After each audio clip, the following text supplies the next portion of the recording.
Saya dan Bu Tuflihah, ini giliran saya dulu yang akan memaparkan tentang pembelajar luar biasa, dan tentunya ini adalah persoalan bagi para pendidik yang ada dimanapun, termasuk pembahasan-pembahasan pemakalah sebelumnya, baik itu di mata kuliah psikologi pendidikan kontemporer ataupun mata kuliah yang lain terkait dengan pembelajar luar biasa, karena ditemui di sekolah-sekolah umum, bukan sekolah-sekolah khusus, ada pembelajar luar biasa.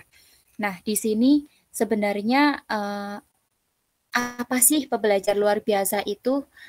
Nah, nanti di peta konsep ini kami akan membahas tentang pengertian belajar luar biasa yang kami mudahkan membahasnya, dan kami biasa menyebutkan dengan ABK atau anak berkebutuhan khusus.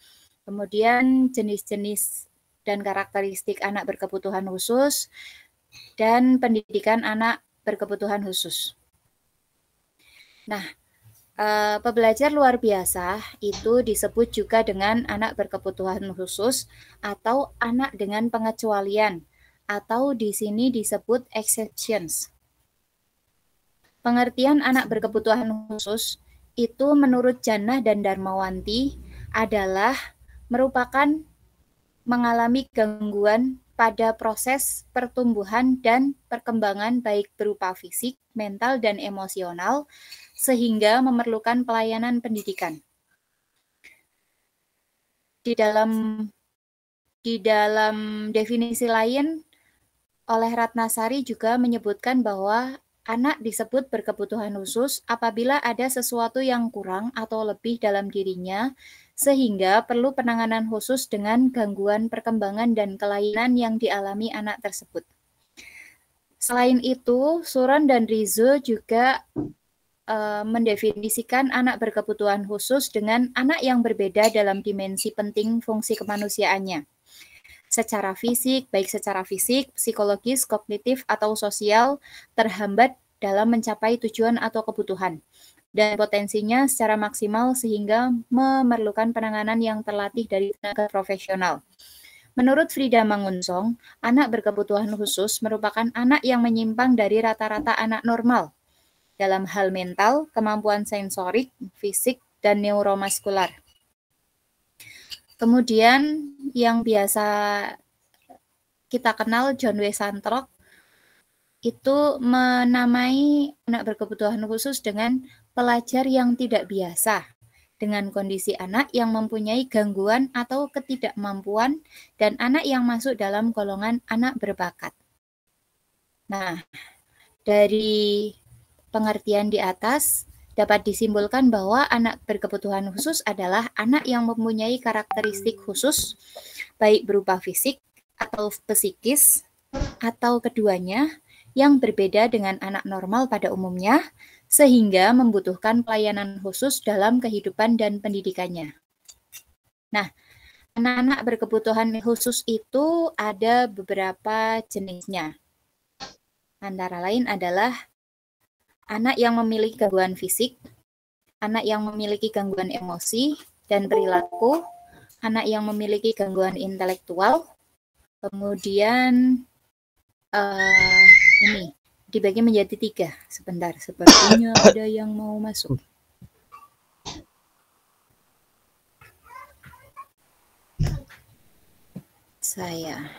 Ini sedang tak rekam deh. Oke.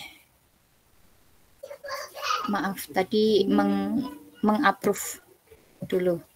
Nah, jenis anak berkebutuhan khusus yang memiliki gangguan fisik itu ada tunanetra, tunarungu, dan tunadaksa. Tunanetra sendiri sudah kita tahu semua bahwa anak yang memiliki gangguan pada penglihatan. Kalau tunarungu itu anak yang memiliki gangguan pada pendengaran. Oke. Kemudian untuk tunadaksa itu sendiri anak yang memiliki gangguan pada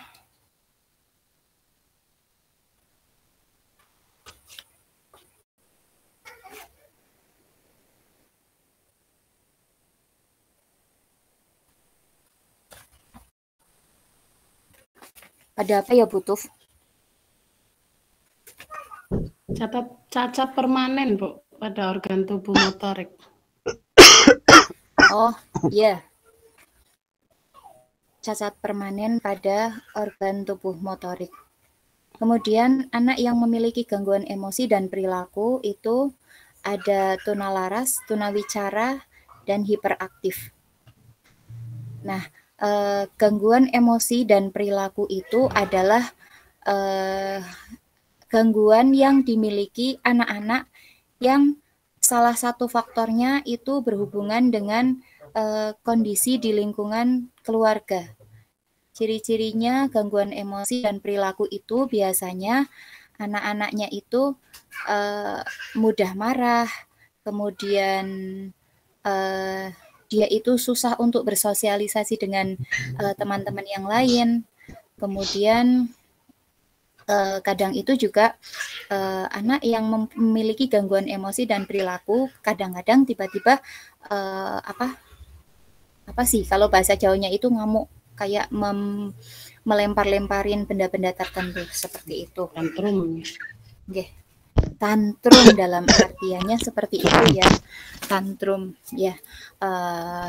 Kemudian anak yang memiliki gangguan intelektual itu juga ada. Ini anak yang memiliki gangguan intelektual itu juga sebenarnya adalah hambatan-hambatan yang dimiliki oleh anak berkebutuhan khusus. Seperti tunagrahita, anak lamban belajar, anak dengan kesulitan belajar khusus seperti disleksia, disgrafia, diskalkulia, kemudian autisme yang seperti biasa banyak orang menyampaikan bahwa kayak bocahnya autis kayak gitu. Kemudian ada juga indigo juga termasuk dan anak berbakat. Oke. Kemudian sampai di sini monggo Bu Tuflihah bisa dilanjutkan makalahnya, penyampaian makalahnya. Melanjutkan, sebelum melanjutkan yang dipresentasikan Bu Nailis, berarti di sini kita biar satu pandangan ya, bahwa anak berkebutuhan khusus itu tidak selalu yang memiliki kemampuan rendah ya. Jadi di sini di makalah saya ada, mereka adalah anak yang sangat berbeda dalam kinerja fisik, pikiran, atau perilaku yang seringkali memiliki kemampuan lebih tinggi atau lebih rendah. Jadi lebih tinggi dari rata-rata itu juga berkebutuhan khusus. Lebih rendah dari rata-rata itu juga sama, memiliki kebutuhan khusus, yang dimana dua-duanya itu memang harus memiliki layanan yang sendiri, yang khusus, diperlakukan dengan khusus. Selanjutnya ini imbasnya di dalam pendidikan anak berkebutuhan khusus itu seperti apa pendidikannya. Kalau seperti yang saya baca itu awal mula pendidikan anak berkebutuhan khusus itu bentuknya adalah pendidikan khusus. Seperti Undang-Undang Nomor 20 Tahun 2003 Pasal 32 Ayat 1 berbunyi pendidikan khusus merupakan pendidikan bagi peserta didik yang memiliki tingkat kesulitan dalam mengikuti proses pembelajaran karena kelainan fisik, emosional, mental, sosial, dan atau memiliki potensi kecerdasan dan bakat istimewa. Jadi di sini undang-undang ini mengatakan bahwa semua anak yang berkebutuhan khusus yang harus punya pelayanan yang khusus, tidak seperti rata-rata anak seusianya, itu harus menjalani pendidikan yang khusus. Dalam hal ini yang saya tangkap adalah di sekolah luar biasa. Jadi sekolahnya memang diperuntukkan untuk orang-orang seperti itu, orang-orang yang memang kebutuhannya juga khusus. Selanjutnya Bu Nailis. Tetapi dewasa ini seiring berjalannya waktu, pendidikan untuk anak berkebutuhan khusus itu juga berkembang. Jadi banyak pemikiran yang mengatakan bahwa anak berkebutuhan khusus itu ya tidak hanya boleh atau tidak hanya diizinkan belajar dengan orang-orang seperti itu saja. Jadi ada konsep pendidikan inklusif, yaitu pendidikan yang menampung semuanya. Di sini menurut Mulyono, Pendidikan inklusif adalah pendidikan di mana anak-anak berkebutuhan khusus belajar bersama-sama dengan teman sebayanya di sekolah reguler. Jadi sekolahnya sekolah biasa, tidak sekolah khusus. Dan pada akhirnya mereka menjadi bagian dari masyarakat tersebut sehingga terjadi suasana belajar yang kondusif.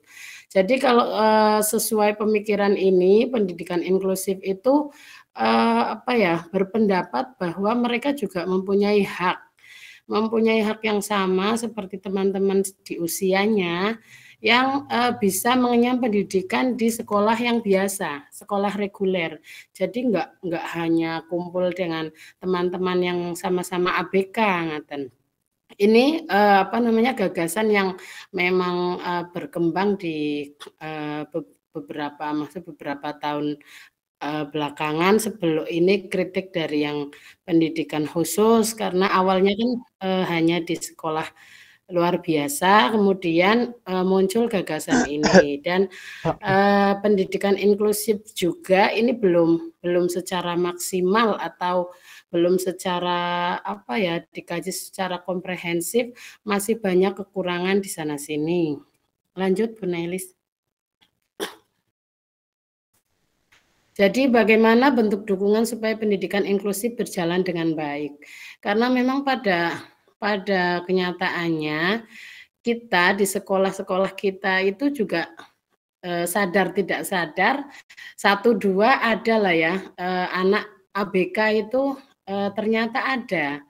Dan mereka itu kita sekolahnya belum bisa dinamakan pendidikan inklusif karena hanya iya menampung saja, tapi di dalamnya belum memiliki sarana belajar yang memang dibutuhkan untuk mereka. Kita masih memakai strategi yang umumnya untuk anak yang bukan berkebutuhan khusus. Jadi baru sebatas menempatkan mereka di ruang kelas yang sama, belum sepenuhnya mengaplikasikan strategi belajar atau metode belajar yang sesuai untuk mereka. Jadi yang pertama, sikap, komitmen, dan keyakinan yang positif dari seluruh guru, staf di sekolah, dan orang tua. Ini memang utama karena mereka berada di sekolah. Berarti sikap dan komitmen, keyakinan bahwa kita guru dan semua yang ada di sekolah, warga sekolah bersama orang tua itu yakin kalau ABK ini masuk di sekolah kita itu insya Allah maksudnya kita harus berkomitmen bisa mendampingi mereka, bisa memfasilitasi mereka. Yang kedua adanya layanan khusus. Seperti tadi yang saya bicarakan, kita baru sebatas memberi mereka ruang di kelas. Tapi untuk layanan khusus, memang di sekolah saya sendiri ada ABK, tapi belum ada layanan khusus. Belum ada tenaga khusus untuk bisa mungkin mengoptimalkan apa yang mereka miliki atau bakat-bakat mereka. Yang ketiga, ketersediaan dukungan seperti guru pendidikan luar biasa, adanya kebijakan dan prosedur yang memantau kemajuan anak berkebutuhan khusus termasuk untuk dalam aspek penilaian dan evaluasi. Ini juga penting. Jadi adanya guru pendidikan luar biasa, guru khusus yang bisa menangani mereka. Jadi meskipun mereka sudah di ruangan kelas yang sama, tapi tetap harus disediakan pendukung-pendukung untuk mengoptimalkan belajar mereka. Seperti guru yang khusus juga, guru pendidikan luar biasa, yang nantinya bisa membantu untuk aspek penilaian dan evaluasi yang tentunya berbeda dengan teman-teman yang lain. Untuk yang keempat, kerjasama yang baik antara guru pendidikan luar biasa dan guru kelas dalam merancang dan mengimplementasikan program pendidikan individual atau individualized educational program. Jadi ada kerjasama juga antara guru yang biasa atau wali kelasnya dengan guru luar biasanya, guru khususnya yang menangani. Seperti kalau misalkan mungkin yang sedikit banyak kan sudah ada guru BK, tapi itu juga kalau BK kan belum terlalu khusus untuk sekelas yang untuk ABK ngaten. Jadi kalau BK mungkin masih masuknya di yang gangguan emosi atau perilaku saja, tapi kalau untuk yang gangguan intelektual itu perlu perlu pendidik khusus, guru yang khusus juga. Untuk yang kelima, kurikulum yang fleksibel dan metode pembelajaran yang tepat. Ini juga yang masih jadi kendala dan harus ada dukungan dari kurikulum juga. Kalau kurikulumnya masih kurikulum yang reguler saja, yang hanya kurikulum yang menampung untuk anak-anak yang reguler, ya jadi anak-anak yang ABK ya kurang tercover proses belajarnya. Jadi kurikulumnya harus fleksibel dan metodenya juga tepat untuk mereka yang memang ada layanan khusus. Yang keenam, kesadaran, partisipasi, dan dukungan dari masyarakat tentunya. Seperti tadi yang sudah disinggung sedikit sama Bu Nailis, bahwa kadang masyarakat juga memandang sebelah mata ke mereka. Kayak bocah autis, kayak bocah ABK, kan seperti itu. Itu juga masih menjadi hambatan atau masih menjadi kendala yang belum bisa inklusifkan mereka, jadi masih terkesan marginal, masih dipandang sebelah mata, bocah kae koyo ngono, bocah kae nggak sama kayak yang lain, seperti itu. Lanjut Bu Nailis. Kemudian kendala implementasi pendidikan inklusif. Jadi meskipun gagasannya itu sudah muncul lama, tapi memang pembahasannya masih berjalan sampai sekarang karena masih ditemui beberapa kendala implementasi pada pendidikan inklusif, yaitu yang pertama tadi kurikulumnya. Kurikulum yang dari pusat maksudnya juga belum fleksibel sekali, tidak mengcover mereka untuk kita tetap memberi wadah sehingga nanti bisa bisa mengaplikasikan metode-metode yang tepat untuk mereka. Mungkin kan dari waktu belajar atau porsi jamnya itu juga beda dengan teman-teman yang normal kan ngaten. Yang kedua, pemahaman masyarakat tadi, bahwa pemahaman masyarakat yang masih menganggap marginal mereka sebelah mata, bahwa sebetulnya apapun kondisinya dia tetap berhak seperti anak-anak yang usia normal sebayanya. Jadi tidak ada perbedaan. Perbedaan itu harusnya tidak menjadi kendala untuk mereka menjadi kayak tersisih ngaten. Yang ketiga, dukungan pemerintah belum maksimal. Terbukti seperti kemarin diskusi dengan Bu Ayu, juga di sekolahan Bu Ayu itu termasuknya sudah inklusif, tapi untuk sarana dan prasarana atau ketika kita ingin manggil guru khusus atau apa itu terus terang ada kendala yang berat, yaitu di pendanaan, karena memang tidak difasilitasi oleh pemerintah, dalam hal ini dinas terkait, seperti itu. Selanjutnya Bu Nailis. Kesimpulannya dari materi yang hari ini kami presentasikan adalah yang pertama, pembelajar luar biasa atau disebut ABK adalah anak yang mempunyai karakteristik khusus, baik berupa fisik atau psikis atau keduanya, yang berbeda dengan anak normal.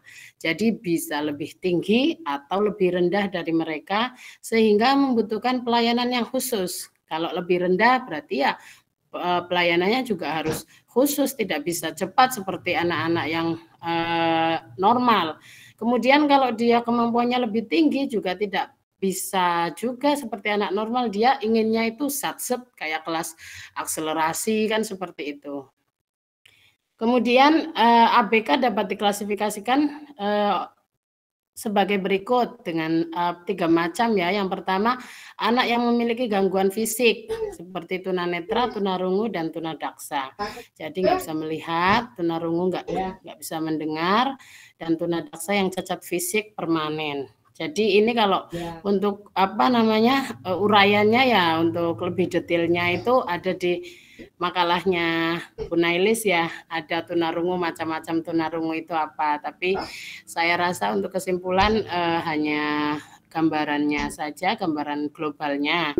Yang kedua, anak yang memiliki gangguan emosi dan perilaku seperti tunalaras. Tunalaras itu yang tadi di masyarakat itu dia tidak mengindahkan norma-norma. Jadi perilakunya itu tidak bisa diarahkan seperti itu.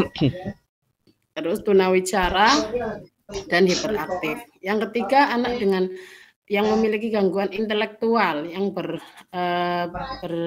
berkaitan dengan intelektualnya, yaitu tunagrahita, slow learner, anak berkesulitan belajar khusus seperti disleksia, kesulitan membaca, disgrafia, kesulitan menulis, atau diskalkulia, kesulitan menghitung. Jadi kalau disleksia, saya pernah menduga salah satu murid saya itu disleksia. Tapi itu juga baru dugaan sih, karena kan saya membaca dan mengamati kasus-kasusnya, ciri-cirinya dia itu kalau nulis, lihat di papan tulis itu nggak bisa, kayak fokus, dan tulisannya itu bergoyang-goyang dia bilang. Dan saya ngecek itu disleksia itu salah satunya ada seperti itu, ada tulisannya seolah-olah itu dia nggak bisa diam, tulisannya itu difokuskan itu susah. Kemudian nulisnya juga sering dari samping. Jadi meskipun di papan tulis saya nulisnya itu dari seperti biasa Latin, tapi dia kebalikannya kalau nulis di buku. Nah, itu nggak pernah ada, maksudnya belum sampai ke tindak lanjut untuk pemeriksaan, tapi saya menduganya dia disleksia, karena ternyata ketika saya bimbing dengan langsung nggak pakai papan tulis, saya dikte, itu malah bisa, dia sudah bisa. Tapi karena ini anaknya sudah pindah dan ikut orang tuanya pindah kerja di Solo, jadi ya tidak bisa lebih lanjut meneliti. Kemudian disgrafia, kesulitan dalam menulis, atau diskalkulia, kesulitan dalam menghitung. Kemudian ada anak berbakat, anak autisme, dan anak indigo. Kemudian pendidikan ABK sendiri terdiri dari 2 jenis secara global, yaitu ada pendidikan khusus. Pendidikan khusus itu bisa SLB atau homeschooling, mungkin masuk ke pendidikan khusus, dan pendidikan inklusif, yaitu menampung mereka bersama-sama dalam satu wadah kelas reguler bersama anak-anak seusianya, seperti itu.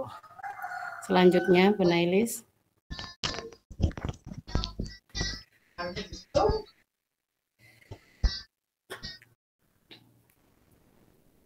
Oke, ini ada quotes dari Bu Nailis, saya bacakan ya.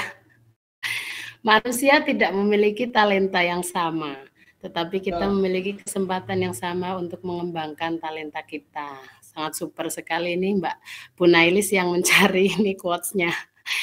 Terima kasih, itu pemaparan makalah kami hari ini tentang pembelajar luar biasa, yaitu yang biasa disebut dengan ABK atau Learners with Exceptions, atau anak dengan pengecualian, pada hakikatnya sama gitu. Monggo barangkali ada yang didiskusikan lebih lanjut. Sudah banyak yang ngantri ini Bu Tufliha. Monggo silahkan Bu Tufliha yang monggo. Dulu. Monggo Bu, saya mau bertanya nih.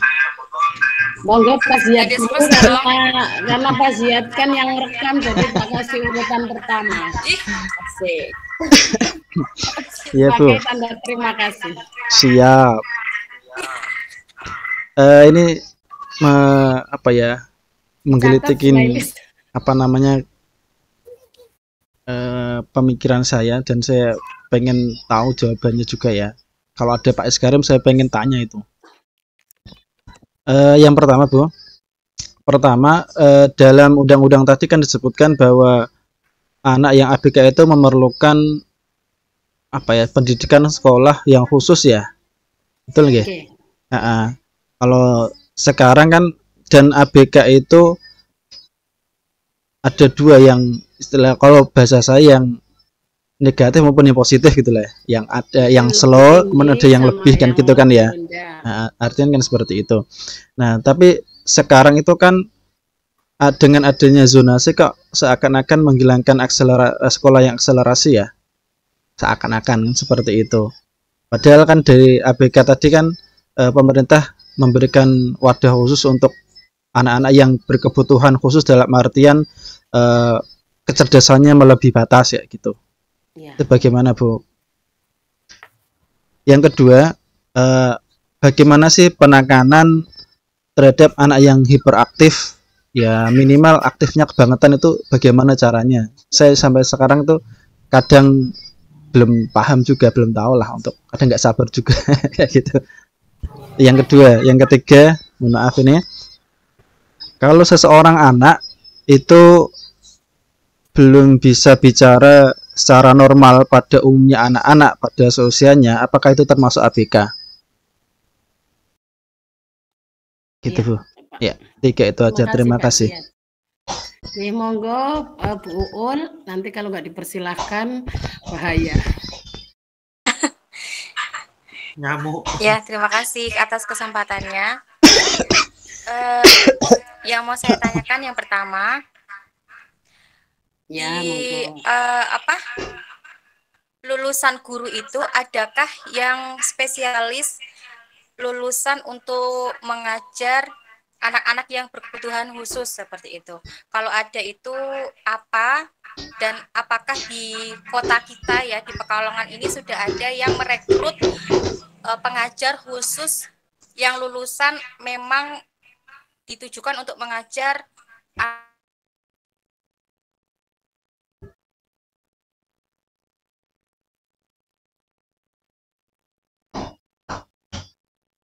rata-rata kecerdasan di atas rata-rata itu juga termasuk anak ABK nggak? Iya. Iya. Nah, lalu bagaimana cara mengatasi anak yang memiliki kecerdasan di atas rata-rata itu, Ibu Tufliha? Mohon dijelaskan itu saja. Terima kasih Bu Uul. Monggo Pak Abdul Ghaffar. Oke, matur nuwun. Saya pengen wajahnya ditampakkan dong. Ini sudah tampak belum? Belum. Kok belum? Di saya tampak loh Bu. Sudah kok, sudah nampak ganteng sekali kayak gitu kok. Itu kehalangan itu berarti. Anda perlu kemampuan indigo kayaknya. Kehalangan sinar mentari. Kayaknya ada yang menutupi Pak. Oke. Untuk ya, sekolah, kalau sinyalnya nggak stabil kayak gitu Bu, di tempatku juga nggak ada. Untuk sekolah inklusi Bu, tadi kan sekolah untuk sesuai ABK, amal dan perbuatan. Sekolah ABK itu kan ada dua, ada yang khusus dan inklusi. Iya. Jadi kan saya termasuk golongan masyarakat yang masih belum terlalu paham sehingga kurang mendukung adanya inklusi. Oh, masyarakatnya jenengan ya yang belum mendukung. Iya, karena menurut saya kalau digabungkan itu memiliki justru menambah PR, karena memang kebutuhan khusus ya dikelompokkan gitu. Iya. Nah, lalu bagaimana misalnya yang pertama yang jadi pertanyaan saya itu untuk sekolah-sekolah yang ingin menjadi sekolah inklusi itu ada nggak batasan ABK, misalnya ABK yang seperti apa yang bisa dikategorikan masuk inklusi, atau semua ABK memang bisa diterima di sekolah inklusi? Iya Pak. Yang kedua, terutama bagi sekolah-sekolah boarding, yang pesantren atau yang sekolah boarding berasrama itu kan menuntut kemandirian yang lebih gitu. Kira-kira bisa nggak ada yang inklusi? Biasanya akan memiliki PR yang lebih seperti itu. Pak Ofar. Matur nuwun saja Bu. Bu Naili sudah dicatat belum Bu?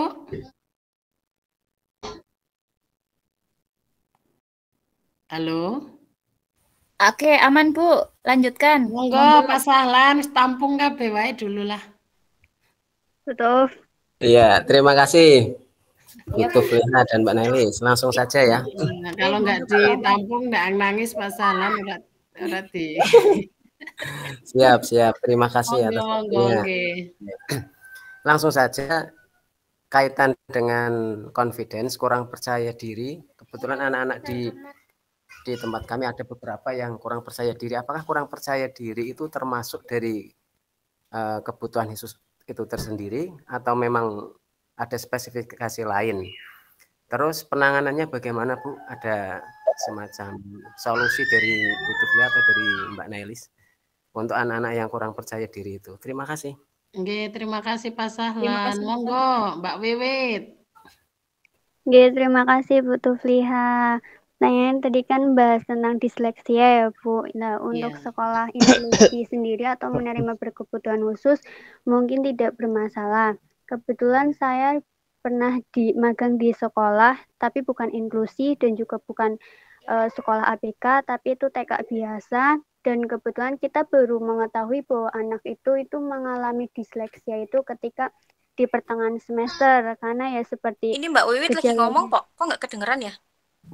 Iya, kedengeran kok. Dengeran Bu. Dengeran, Jelas banget loh. Ada yang menutupi nih. Dengeran. Ya. Indigo. Jelas banget Mbak Wiwit. Monggo Mbak Wiwit. Monggo Mbak Wiwit dilanjutkan. Iya Bu.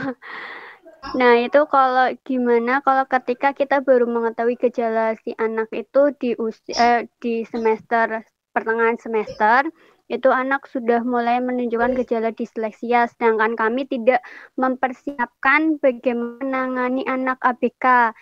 Jadi itu benar-benar awal sekali dan awam sekali karena kita sebelumnya tidak menerima anak ABK dan itu pun awalnya itu tidak mengatakan ABK karena ada gejalanya di pertengahan semester. Itu bagaimana cara kita menanganinya sebagai guru baru dan baru pernah menangani anak ABK itu bagaimana Bu? Sedangkan untuk peralatan ataupun semacamnya itu benar-benar tidak ada, masih benar-benar nol untuk anak kebutuhan khusus sendiri. Terima kasih Bu Tufliha. Ya, terima kasih Mbak Wiwit. Ini Pak ST masih bisa nggak ini Bu Nailis? Pak ST ini ada kesempatan nggak ini? Nggak apa-apa, nggak usah dijawab juga nggak apa-apa, saya tak ngomong aja. Ya. Monggo banyak-banyaknya. Kalau nggak dipersilakan seperti ada begini. Monggo Ya, Ustaz, saya monggo. pengen ngomong aja. Oke, monggo Pak Ustaz. Jadi kalau di makalah yang panjenengan tulis itu anak yang berkebutuhan khusus memiliki hak yang sama dengan yang lain sehingga tidak boleh beda-bedakan lah ya. Makanya sekarang ini undang-undangnya terbaru kayak gitu kayaknya ya. Iya.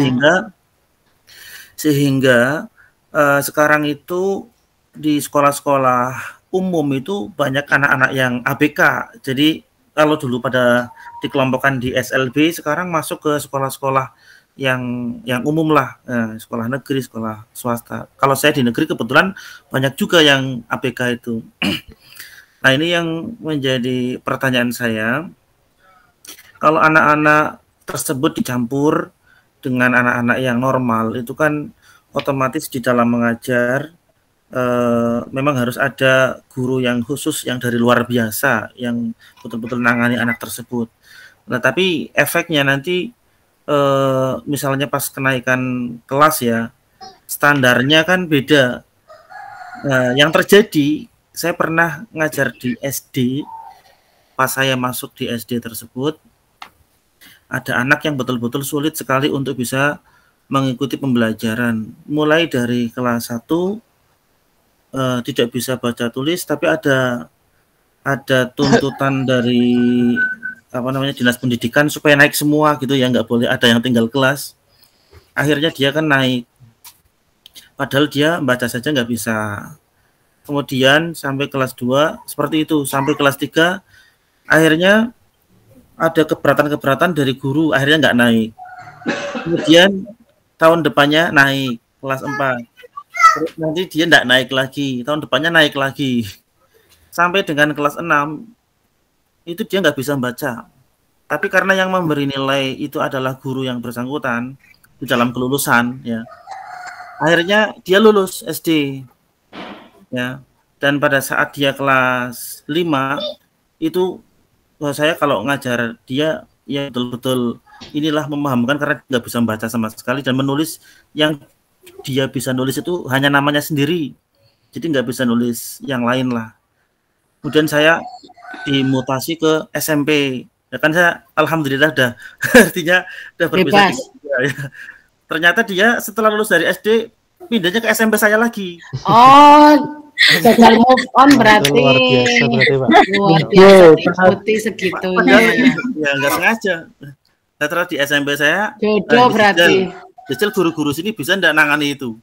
Nah, ternyata kelas 7-nya dia kan pandemi waktu itu kan, pandemi, jadi dia apalagi nggak tatap muka ya, dia belajar di rumah, jadi nggak ngapa-ngapain lah. Tugas mungkin yang mengerjakan minta bantuan sama orang tua atau temennya. Jadi ya, dia naik dari kelas 7 kelas 8. Nah, kelas 8 mulai pandemi berkurang, mulai konangan, ini anak kok nggak bisa membaca ya. Nah, terus akhirnya guru-guru mengatasinya nggak bisa juga. Ini akhirnya sekarang kelas 3 SMP. Kemarin saya mutar ini renungan untuk anak-anak supaya anak-anak menyadarkan, kebetulan materinya kan tentang berbakti kepada orang tua ya. Saya putarkan renungan, ya itu yang ada musiknya, ada tulisannya gitu sih. Yang lainnya pada nangis, dia nggak nangis karena nggak bisa baca itu. Jadi kan kasihan sekali. Yang lainnya nangis. Akhirnya, lah ini sampai kelas 3 SMP nggak bisa membaca dan nggak bisa nulis. Nah, ini cara penanganannya bagaimana Bu Tufliha, karena sudah melalui banyak guru, berarti ya SD itu gurunya berapa itu, nah, SMP gurunya berapa itu, nggak ada yang bisa nangani semua. Ya, terima kasih Ustadz.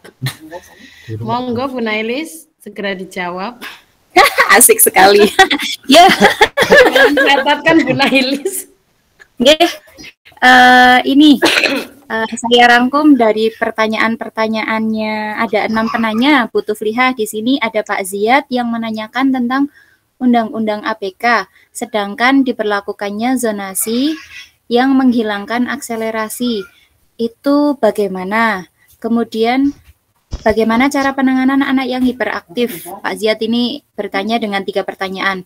Dan yang pertanyaan ketiga adalah, kalau anak belum bisa bicara secara normal pada usianya, sedangkan teman-teman yang lain di usianya itu sudah bisa bicara, apakah itu disebut APK? Begitu, begitu ya Pak Ziyad ya pertanyaannya ya. Iya Bu. Dijawab mawon, Bu Naili. Oh, dijawab sama saya. Nanti teman-teman yang lain yang punya referensi atau informasi bisa menambahkan, ya. Ya, nanti ditambahkan sama Ustadz ST. Oke, tenang. Oke. Untuk permasalahan pertanyaan Pak Ziyad yang pertama itu tidak ada zonasi tapi menghilangkan akselerasi. Terus itu bagaimana? Sebenarnya di wilayah saya sendiri di Kota Pekalongan itu untuk penanganan ABK itu adalah sebuah masalah yang pelik yang tidak ada habisnya. Karena apa? Terkadang di antara orang-orang yang ada di sekitarnya itu tidak bisa menerima kondisi anak tersebut dan mengatakan bahwa anak tersebut kondisinya enggak kok, anakku tidak seperti itu, kayak gitu loh. Jadi kurang memahami bahwa kondisinya itu memang perlu berkebutuhan khusus, karena yang masih mereka kenal, pikiran yang masih ada di mereka itu adalah anak cacat. Jadi mereka kurang teredukasi tentang anak berkebutuhan khusus. Nah, ini terobosan kurikulum, Bu Uul mesti udah paham tentang kurikulum Merdeka ini yang bisa menerima tentang anak berkebutuhan khusus. Itu saya sedikit banyak sih dapat informasi tentang itu. Kemudian permasalahan anak-anak yang sekolah di sekolah umum, Pak Ziyad nuwun sewu, sekolahnya di daerah Batang atau Kabupaten Pekalongan atau di Pekalongan? Di Batang, Limpung Batang, Bu. Oh, di Limpung. Kalau saya di wilayah Batang kurang paham kondisinya bagaimana ya. Namun ini sekaligus menjawab pertanyaan yang lain. Jadi kalau untuk anak berkebutuhan khusus sendiri itu sebenarnya setiap sekolah kalau di wilayah Kota Pekalongan itu sudah ada edukasi tentang anak berkebutuhan khusus dan sekolah inklusi. Jadi anak-anak yang berkebutuhan khusus ada sekolah-sekolah yang sekolah umum yang menampung anak berkebutuhan khusus dengan syarat anak tersebut harus didampingi oleh guru pendamping namanya. Istilahnya seperti itu. Nah, namun kadang di tengah perjalanan ditemukan bahwa anak tersebut itu baru diketahui kondisinya bahwa dia anak berkebutuhan khusus itu waktu sudah berjalan pembelajaran. Kalau tadi yang disampaikan oleh Mbak Wiwit itu sudah setengah pembelajaran. Sebenarnya dalam pembelajaran sendiri itu ada yang namanya identifikasi. Kalau di bahasanya Sekolah Merdeka itu, Sekolah Penggerak itu, kalau nggak salah ada asesmen awal ya Bu Ul ya? Diagnostik. Asesmen diagnostik. Nah, tapi sebelum ada Sekolah Penggerak itu, sebenarnya saya sudah pernah dapat informasi tentang sebelum anak masuk sekolah, walaupun sekolah tersebut tidak membuka dalam istilahnya itu tes awal masuk anak itu bagaimana, namun di dalam pembelajaran itu guru pastinya memperhatikan anak, oh ini anak kondisinya bagaimana, kayak gitu. Jadi nanti guru dapat mengetahui ini anak sebenarnya ada masalah apa dengan pembelajarannya, kayak gitu. Nah, kemudian sama halnya dengan menghadapi anak yang hiperaktif. Kalau menurut referensi, anak yang hiperaktif itu perlu dilihat hiperaktifnya itu apakah ada permasalahan dari lingkungan di luar sekolah atau di dalam sekolah atau di lingkungan keluarga. Biasanya seperti itu. Nah, penanganannya disesuaikan dengan kondisi lingkungan. Kalau itu ternyata permasalahannya hiperaktif karena kurang perhatian dari orang tua, berarti nanti antara wali kelas atau guru itu harus bekerja sama, saling komunikasi dengan orang tua. Karena guru itu tidak akan mungkin bisa menyelesaikan permasalahan sendiri tanpa adanya komunikasi antar guru dan orang tua, kayak gitu. Jadi pastikan kalau ketemu dengan anak berkebutuhan khusus itu harus ada komunikasi antara orang tua dan guru yang bersangkutan. Kalau tidak, nanti penanganannya di sekolah oke, kembali ke rumah, kemudian liburan panjang, nanti berangkat sekolah kembali lagi seperti itu. Yang pernah dihadapi seperti itu. Kemudian anak yang belum bisa bicara secara normal, seusianya, apakah itu termasuk ABK? Tergantung Bapak. Karena anak yang belum bisa bicara itu sebenarnya ada periodik usianya, perkembangan bahasa pada anak. Itu kayaknya tidak tertulis di makalah ya, tapi di dalam pembelajaran psikologi itu ada tentang pembahasan perkembangan bahasa anak usia berapa sampai berapa tahun. Namun kalau sudah lebih dari usia 3 tahun, biasanya itu perlu diwaspadai karena pasti ada permasalahan-permasalahan, baik itu karena gangguan speech delay atau ada permasalahan lain yang dihadapi anak tersebut. Begitu kira-kira Pak Ziad. Mau ditambah temporer loh Pak Ziad. Kalau speech delay itu ada yang diterapi sembuh, maksudnya ada yang tidak permanen. Seperti kasusnya ada anaknya teman saya di terapi itu sembuh, mungkin karena tingkat itunya belum terlalu kritis apa gimana nggih. Cuma keterlambatan saja, bukan tidak bisa bicara, itu bisa sembuh. Itu terapinya seperti apa, Bu? Terapinya nggak tahu Pak, di Karyadi. Kalau Jawa Tengah di Semarang ada. Oh, nggih. Biasanya anak yang seperti itu di Pekalongan ada kok, Bu. Betul. Di Pekalongan ada, Pak. Di mana itu, Bu? Kalau untuk di RSUD Bedan ada, RSUD Keraton ada. Itu RSUD Bendan. Bendan ya? Iya, Ya Bendan. bener. Ya itu. Nggih, Itu tapi ada prosedurnya Pak Ziad terapis. gitu. Ada terapisnya buat speech delay, tapi Dan itu ada pakai BPJS bisa loh. bisa, ya betul. Ya, Tapi harus ada surat pengantar dari Vaskes satunya, Bu. Iya. Harus prosedur BPJS. Iya, ada prosedurnya Pak Ziad. Jadi nanti kalau memang ternyata sudah lebih dari 3 tahun kondisi anaknya masih utuh, belum bisa bicara, atau sudah bisa bicara tapi bicaranya itu bahasanya tidak jelas, baiknya dikonsultasikan dengan dokter BPJS aja. Atau biasanya kadang ada orang tua yang langsung datang ke terapis. Nah, nanti kalau datang ke terapis nanti diarahkan dulu ke dokter Vaskesnya. Baru nanti bisa konsultasi seperti itu. Nggih, seperti itu Pak Ziad. Nggih, Pak Ziad. Nggih, Oh iya, selanjutnya. terima kasih. Nggih, selanjutnya Bu Ul. Kayaknya kalau Bu Ul sama Pak Gofar jadikan satu aja jawabnya ya. Oh siap, boleh. Boleh dibacakan Bu Mailis?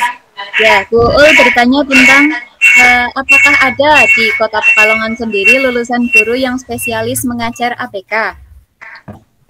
Apakah ada yang merekrut?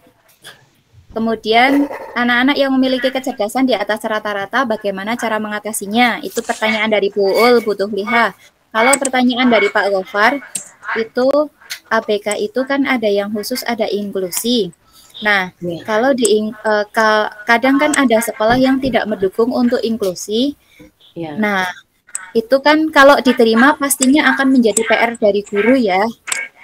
Iya, terutama sekolah yang sekolah boarding ya tadi boarding. Ya, betul. Lah itu bagaimana kondisinya? Menjawab ya Bu Ul. Kalau lulusan sekolah pendidikan luar biasa, kalau di Pekalongan kurang tahu Bu Ul. Tapi dulu waktu saya S1 itu saya awalnya ingin skripsi saya itu tentang meneliti disleksia. Saya juga sudah survei sekolah inklusi pada waktu itu, berarti tahun 2011 atau 12 itu saya sudah ada, kalau di Jakarta sudah ada sekolah memang sudah plangnya itu inklusi, sekolah inklusi. Saya udah survei ke sana dan memang sekolahnya itu bareng antara orang-orang yang ABK dan tidak, itu letaknya di Tebet dan memang ada guru khususnya. Jadi kalau setahu saya, kalau mungkin karena Jakarta kan kota besar, mungkin di kota-kota besar ada Bu Ul, memang lulusannya juga ada. Kalau di Pekalongan sendiri untuk perekrutan atau lulusannya kurang tahu, maksudnya ada apa tidaknya kampus yang memang ada jurusan seperti itu dan perekrutannya ada apa tidak itu kurang tahu. Barangkali kalau teman-teman ada yang tahu, tapi kalau untuk di kota-kota besar itu jurusan itu sudah ada. Ada yang ikutnya di fakultas psikologi, tapi ada yang merambah ke dunia pendidikan luar biasanya itu ada.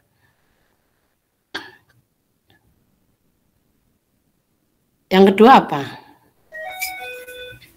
Yang kedua tentang anak yang memiliki kecerdasan di atas rata-rata itu Bu Tuf. Ya, kalau di Makalah sih kita ABK itu tadi ya pemahaman yang masih awam itu kan ABK itu hanya anak yang cacat gitu ya. Padahal ABK itu semua yang perlu layanan khusus, termasuk anak yang di atas rata-rata itu kan dia kalau dibarengan sama temannya yang biasa-biasa aja itu kan dia mungkin merasa bosan atau merasa sehingga dia juga harus disesuaikan dengan kemampuan dia. Kalau dulu sih memang ada akselerasi itu, tapi kalau sekarang ya mungkin kalau kurikulumnya sudah memang meniadakan ya kita kan terhambat oleh birokrasi ya kalau seperti itu berarti. Maksudnya kalau secara teori itu harusnya kan dia diberikan layanan khusus berupa kelas akselerasi seperti itu.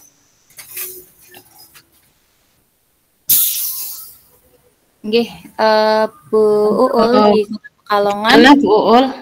Bu Uul, di Kota Pekalongan sudah ada sekolah inklusi Bu Uul.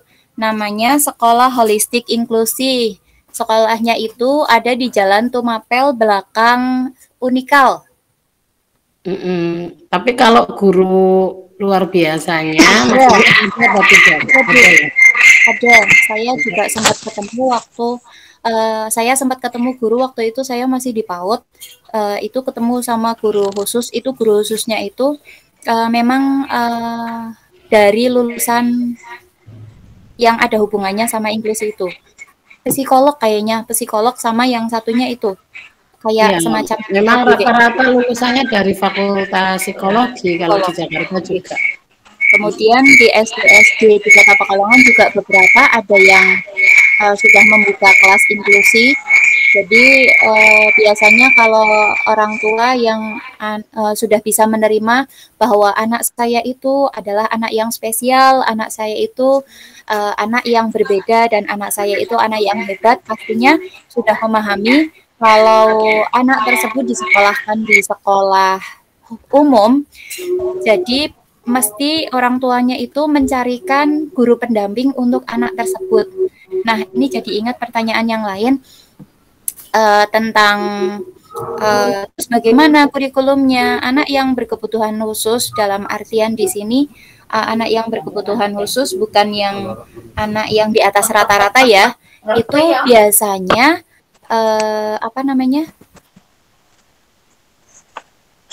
itu atau perkembangan usianya itu di bawah anak usia rata-rata. Jadi kalau seumpamanya anak itu biasanya anak 7 tahun itu sudah sekolah SD, tapi anak tersebut bisa jadi masih TK. Namun bagi orang tua yang sudah mengerti kondisi anaknya seperti itu sih tidak masalah dengan kondisi anak yang sekolahnya tidak sama dengan teman-teman yang lain seusianya. Begitu. Kemudian oh ya, kalau di Kota Pekalongan juga ada Lakondik yang tadi saya kirim ke grup kalau nggak salah. Lakondik itu layanan konseling pendidikan. Itu fasilitas yang diberikan Dinas Pendidikan Kota Pekalongan kalau nggak salah dari tahun 2017. Kalau nggak salah itu dari tahun 2017 untuk jadi setiap sekolah itu didata, setiap tahun ada pendataan anak berkebutuhan khususnya.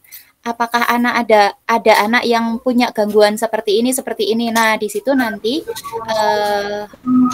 ada kuesionernya itu dikirim ke Dinas Pendidikan dan diarahkan ke Lakondik. Nah, di Lakondik sendiri ada tenaga khusus. Nggak tahu kalau sekarang sudah nambah. Yang saya tahu ada 4 khusus tenaga. Itu bisa menjawab Pak Slamet Tohirin mungkin Pak, jangan konsul ke Lakondik itu. Ya, ke Lakondik Pak. Kalau butuh nomornya saya ada kebetulan teman. Udah lengkap banget itu. Iya. Ya kirimi ya Bu Nelis ya. Siap Pak. Ya, dikonsulkan ke sana aja yang lebih tepat. Oke. Itu. Kemudian punya Pak Gofar ini belum Bu Nelis. Pak Gofar. Apa? Kalau di boarding ya Pak Gofar ya. Oh iya, yang di boarding. Iya. Itu pertanyaannya Pak Gofar.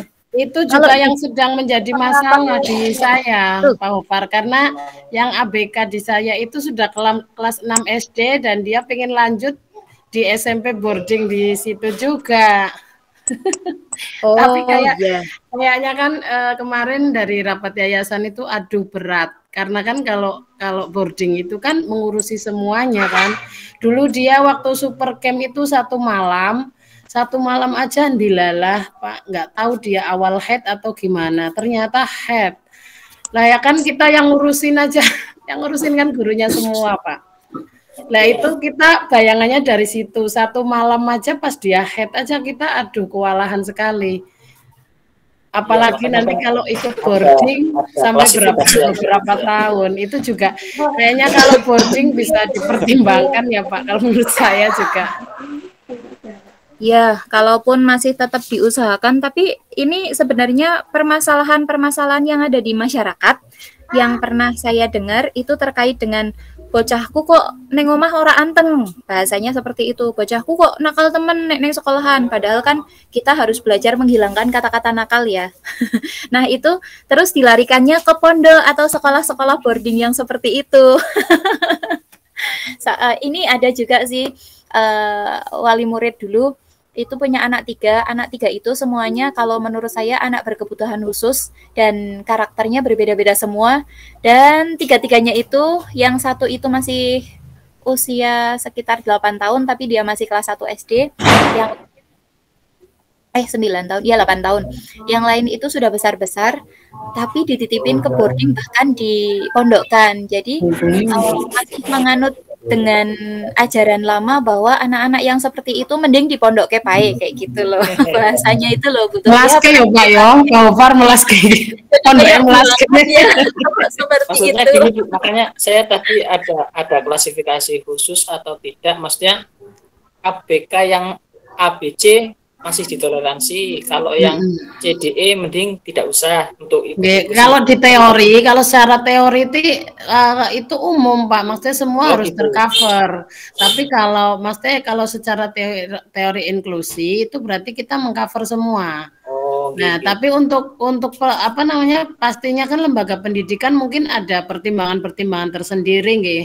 Itu mungkin yang jadi dasarnya Pak. Oh iya. Ya, sebab kita punya pengalaman kayak gitu, maksudnya ya di boarding pun ada yang kebutuhan khusus, tapi selama itu tidak terkait dengan mental, misalnya pernah ada yang tidak bisa jalan terus di boarding ya sampai lulus, kemudian masih bisa melakukan beberapa aktivitas. Kalau yang repot yang kayak di saya itu Down syndrome Pak, Down syndrome. Jadi nggak bisa mengurusi dirinya sendiri aja, nggak bisa. Iya. Matur nuwun, terima kasih jawabannya. Iya, sama-sama. Itu sepertinya kalau yang memang tidak bisa belajar bersama dengan yang lain, yang bisa diterima di sekolah inklusi, anak inklusi, anak berkebutuhan khusus yang bisa diterima di sekolah umum, yaitu anak-anak yang kondisinya masih kelihatan normal.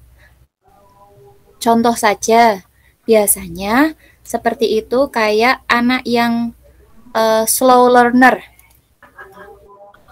Itu kadang anak-anak slow learner itu tidak kedetek. Jadi akhirnya membuat orang tuanya itu menganggap bahwa anak saya normal, hanya saja bodoh, bahasanya seperti itu. Padahal anak tersebut memiliki gangguan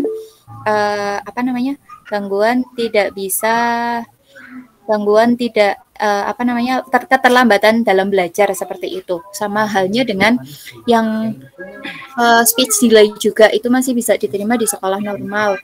Nah, kenapa kok di sekolah normal juga menerima seperti itu? Ada alasan yang mengatakan bahwa agar anak-anak itu bisa bersosialisasi dengan anak-anak yang memiliki kondisi yang tidak sama dengan anak seusia. Anak-anak juga bisa bersyukur seperti itu. Sebelum ke Pak Sahlan, Bu, mau menerima tanggapan dari teman-teman dulu. Ini masih udah ada yang raise hand. Bu Tuflia, gimana? Tapi konsekuensinya nanti nggak semua pertanyaan terjawab, tidak apa-apa, Bagaimana? Kita menjawab pertanyaan saja atau membuka tanggapan atau bagaimana? Bu Nabila mau bantu jawab? Monggo. Enggak, Bu, udah jawab, mau tanya malah ini. Tanya udah ditutup. Sepertinya memang seru banget ya pembicaraan tentang luar biasa di sini ya. Ya, nanti lanjut jam 8 malam ya. Siap-siap Imam ini Pak ST. Imam. Monggo pertanyaan selanjutnya dari Pak Sahlan ini. Halo Pak Sahlan, tentang anak-anak yang kurang percaya diri ya Pak Sahlan ya. Iya, betul Mbak, betul. Bagaimana kondisinya anak-anak yang kurang percaya diri itu harus dilihat dulu ini permasalahannya kenapa. Saya ada buku itu, di dalam bukunya itu ada cara melihat anak itu ada permasalahan apa. Kemudian biasanya kalau anak-anak yang khususnya di PAUD TK itu biasanya ada lembar penilaian sendiri apakah anak itu normal atau anak-anak tergolong anak-anak berkebutuhan khusus. Dilanjutkan di sekolah SD, itu biasanya di SD juga ada kuesioner. Kemarin sempat baca-baca buku di perpustakaan itu SMP. SMP di sekitar sekolah saya itu juga ada kayak semacam kuesioner sendiri tentang anak ini menderita ini atau tidak, anak ini mempunyai gangguan seperti ini atau tidak, itu ada kuesionernya khusus. Nah, lantas kalau seumpamanya tidak percaya dirinya ini karena mengalami gangguan emosi dan berperilaku, seperti dalam makalah saya di halaman 7, itu anak yang mengalami kecemasan dan suka menyendiri. Jadi kan otomatis anak itu kan kurang percaya diri. Nah, berlebihan kalau itu berarti ya Bu Nailis. Ya, kurang percaya diri itu sebenarnya ada banyak faktor juga sih, dari termasuk di dalamnya itu permasalahan dari faktor internal diri sendiri atau di dalam keluarga, karena budaya pendidikan orang tua atau keluarga yang sebelumnya. Soalnya kan pendidikan sekarang dengan pendidikan zaman dulu itu kan berbeda begitu. Nah, solusinya bagaimana? Cobalah Pak, kalau itu muridnya Pak Sahlan dan cewek, dekatilah Pak. Dekati, jangan lama-lama dekati. Kalau anak SMA biasanya mainnya diajak curhat Pak, entah itu laki-laki atau perempuan, ada masalah apa. Nah, itu lebih terbantu dan banyak sekali permasalahan seperti itu terselesaikan karena kita menerima anak itu dalam kondisi anak itu dan tidak menganggap anak itu adalah siswa, tapi menganggap bahwa anak itu adalah teman kita. Jadi otomatis si anak tersebut merasa karena teman gampang banget curhat, kadang jam 11 malam dia lagi sedih curhat WA atau gimana. Bahaya jam 11 malam.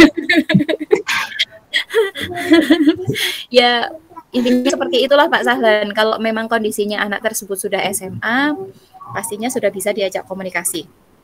Nah, ketemu dengan Mbak Wiwit dengan kondisi anak yang diseleksia. Wah, ternyata baru ketahuan diseleksia setelah anak itu sekolah di pertengahan semester.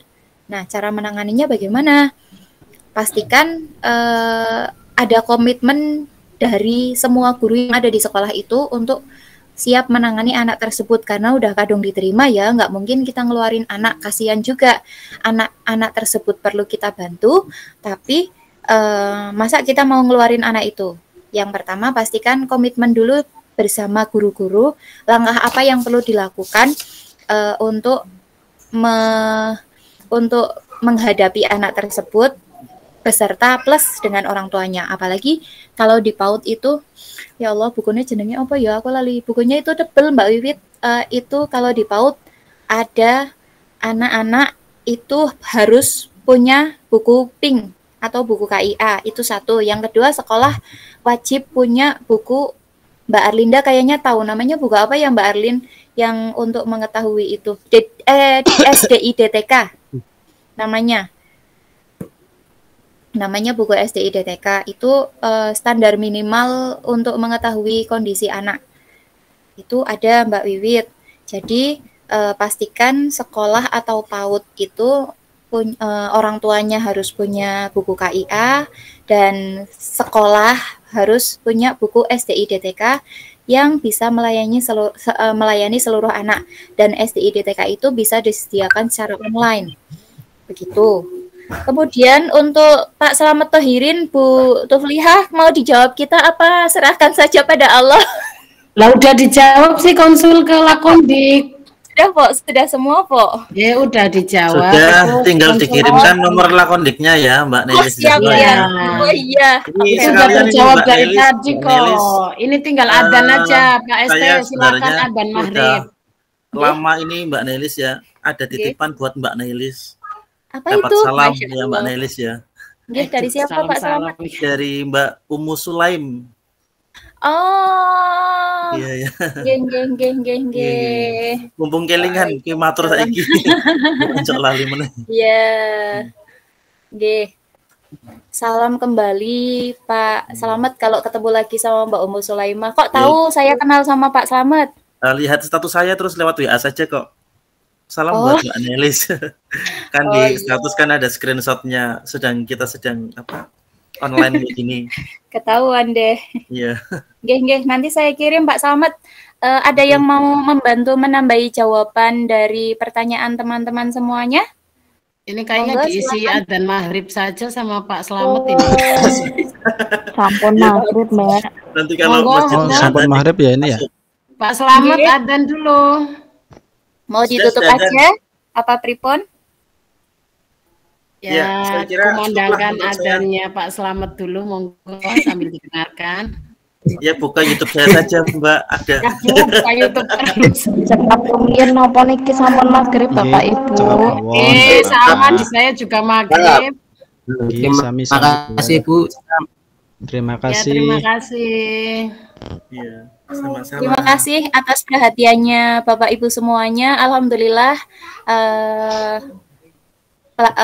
materi makalah psikologi pendidikan kontemporer pada sore hari ini telah selesai dengan baik. Alhamdulillah. Mari kita bersama-sama mengucapkan hamdalah alhamdulillahirabbil alamin. Alamin. Mohon maaf apabila kami selaku pemakalah, saya dan Bu Tuflihah banyak kesalahan dan kekurangan, dan semoga Bapak Ibu semuanya memaafkan. Mari kita tutup perkuliahan pada sore hari ini dengan membaca kafaratul majlis. Bismillahirrahmanirrahim.